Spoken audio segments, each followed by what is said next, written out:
ವಾಲ್ಮೀಕಿ ಅಭಿವೃದ್ಧಿ ನಿಗಮದಲ್ಲಿ ಭ್ರಷ್ಟಾಚಾರ ನಡೆದಿದೆ ಅನ್ನೋ ಪ್ರಕರಣಕ್ಕೆ ಸಂಬಂಧಪಟ್ಟ ಹಾಗೆ ಇಬ್ಬರು ಅಧಿಕಾರಿಗಳನ್ನ ವಿಶೇಷ ತನಿಖಾ ತಂಡ ಎಸ್ಐಟಿ ಟೀಮ್ ಅರೆಸ್ಟ್ ಮಾಡಿದೆ. ವಾಲ್ಮೀಕಿ ಅಭಿವೃದ್ಧಿ ನಿಗಮದ ಎಂಡಿ ಪದ್ಮನಾಭ ಅರೆಸ್ಟ್ ಆಗಿದ್ದಾರೆ. ನಿಗಮದ ಲೆಕ್ಕಾಧಿಕಾರಿ ಪರಶುರಾಮ್ ಕೂಡ ಅರೆಸ್ಟ್. ವಾಲ್ಮೀಕಿ ಅಭಿವೃದ್ಧಿ ನಿಗಮದಲ್ಲಿ ಭ್ರಷ್ಟಾಚಾರ ಪ್ರಕರಣ ಇಬ್ಬರು ಅಧಿಕಾರಿಗಳನ್ನ ಬಂಧಿಸಿದ್ದಾರೆ ವಿಶೇಷ ತನಿಖಾ ತಂಡದ ಅಧಿಕಾರಿಗಳು. ವಾಲ್ಮೀಕಿ ಅಭಿವೃದ್ಧಿ ನಿಗಮದ ಎಂಡಿ ಪದ್ಮನಾಭ ಅರೆಸ್ಟ್ ಆಗಿದ್ದಾರೆ. ಜೊತೆಗೆ ನಿಗಮದ ಲೆಕ್ಕಾಧಿಕಾರಿ ಪರಶುರಾಮ್ ಕೂಡ ಬಂಧನಕ್ಕೊಳಗಾಗಿದ್ದಾರೆ. ಎಸ್ಐಟಿ ಟೀಮ್ ಕಡೆಯಿಂದ ನಿನ್ನೆ ರಾತ್ರಿಯೇ ಇಬ್ಬರನ್ನೂ ಬಂಧಿಸಿದೆ ಎಸ್ಐಟಿ. ಬೆಂಗಳೂರು ಹೊರವಲಯದಲ್ಲಿ ಬಂಧನ ಮಾಡಿದ್ದಾರೆ ಎಸ್ಐಟಿ ಅಧಿಕಾರಿಗಳು. ಇವರಿಬ್ಬರನ್ನ ಇವತ್ತು ಕೋರ್ಟ್ಗೆ ಹಾಜರುಪಡಿಸುತ್ತಾರೆ. ಕೋರ್ಟ್ಗೆ ಹಾಜರು ಮಾಡಿ ಕಸ್ಟಡಿಗೆ ಕೇಳ್ತಾರೆ ಎಸ್ಐಟಿ ಅಧಿಕಾರಿಗಳು.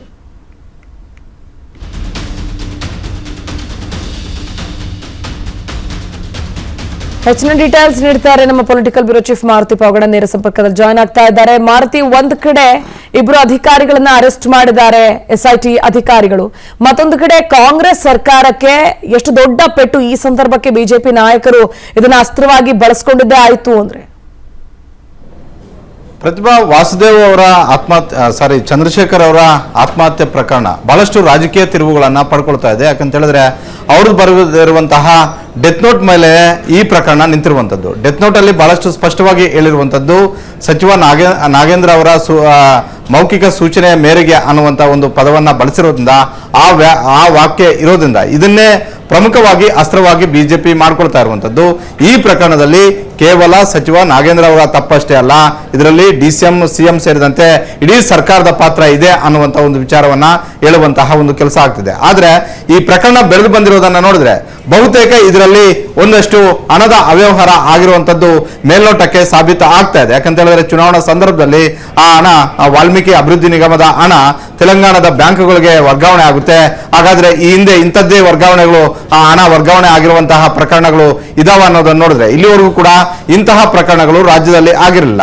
ಏಕಾಏಕಿ ಚುನಾವಣಾ ನೀತಿ ಸಂಹಿತೆ ಇರೋ ನಡುವೆ ಈ ರೀತಿಯಾಗಿ ವಾಲ್ಮೀಕಿ ನಿಗಮದ ಹಣ ಸಚಿವರ ಸೂಚನೆ ಇಲ್ಲದೆ, ಸಚಿವರ ಆದೇಶ ಇಲ್ಲದೆ ವರ್ಗಾವಣೆ ಆಯ್ತಾ ಅನ್ನುವಂತಹ ಒಂದು ಪ್ರಶ್ನೆಗಳು ಈಗ ಉದ್ಭವ ಆಗಿರುವಂತದ್ದು. ಹೀಗಾಗಿ ಈ ಪ್ರಕರಣವನ್ನ ಇಡೀ ರಾಜ್ಯಾದ್ಯಂತ ಬಿಜೆಪಿ ಸದ್ದು ಮಾಡ್ತಾ ಇದೆ. ಒಂದು ಕಡೆ ಬಿಜೆಪಿಗೆ ಅಸ್ತ್ರ, ಮತ್ತೊಂದು ಕಡೆ ರಾಜ್ಯ ಸರ್ಕಾರಕ್ಕೆ ಒಂದಷ್ಟು ಇಕ್ಕಟ್ಟಿನ ಪರಿಸ್ಥಿತಿ ನಿರ್ಮಾಣ ಆಗಿರುವಂತದ್ದು. ಹೀಗಾಗಿ ಈ ಪ್ರಕರಣ ದಿನಕ್ಕೆ ಜಾಸ್ತಿ ಆಗ್ತಿರೋದ್ರಿಂದ ಬಹುತೇಕ ನಾಗೇಂದ್ರ ಅವರ ರಾಜೀನಾಮೆಯನ್ನ ಪಡ್ಕೊಳ್ಳುವಂತಹ ಒಂದು ಸಾಧ್ಯತೆಗಳು ಹೆಚ್ಚಾಗಿ ಕಾಣ್ತಾ ಇದಾವೆ.